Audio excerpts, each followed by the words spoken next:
कोल्हापूरच्या सविताताईंच्या नवऱ्यांना स्वामीने मोठ्या आजारातून बाहेर काढलं. माझं नाव सविता, कोल्हापूरमधली. माझ्या नवऱ्याला अचानक एक दिवस अति पोटदुखी सुरू झाली. आम्ही तातडीने दवाखान्यात गेलो. तपासणीनंतर डॉक्टर म्हणाले, मोठं इन्फेक्शन झालं आहे आणि आतड्यांवर सर्जरी लागेल. ते ऐकून माझ्या पायाखालची जमीनच सरकली. रोज सकाळी स्वामींच्या फोटोपुढे बसणारी मी त्या क्षणी अगदी कोसळले होते. पण मनात एकच विचार होता, स्वामी समर्थ, माझ्या नवऱ्याला वाचवा. दवाखान्यात रात्री एकटी बसले असताना माझ्या डोळ्यातून अश्रू थांबत नव्हते. तेव्हा मी फक्त डोळे बंद केले आणि मनातल्या मनात स्वामी समर्थ, श्री स्वामी समर्थ हा जप करत राहिले. त्या रात्री मी झोपलेही नाही. दुसऱ्या दिवशी तपासणी झाली आणि डॉक्टर म्हणाले, आम्हाला वाटलं होतं तितकं गंभीर नाही, औषधांनीच आराम होईल.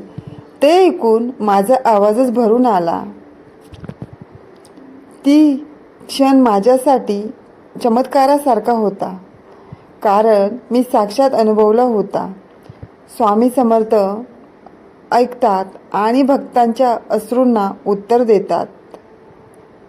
आजही दर रविवारी त्यांच्या मूर्तीसमोर दिवा लावते आणि जेव्हा नवरा हसत माझ्यासोबत जेवायला बसतो तेव्हा जाणवतं की ही कृपा फक्त आणि फक्त स्वामींचीच आहे. श्री स्वामी समर्थ, जय जय स्वामी समर्थ. खरंच श्री स्वामी समर्थ हे फक्त गुरु नाहीत, ते एक आधार आहेत. संकटात जे प्रत्येक भक्ताच्या पाठीशी उभे राहतात. तुम्हालाही असाच अनुभव आला आहे का? खाली कमेंटमध्ये नक्की शेअर करा. आणि अजून अशा भक्तिमय कथा ऐकण्यासाठी स्वामी भक्ती चॅनलला लाईक, शेअर, सबस्क्राईब करायला विसरू नका. धन्यवाद. चला भेटूया अशाच पुढील एका नवीन अनुभवासोबत. श्री स्वामी समर्थ, जय जय स्वामी समर्थ.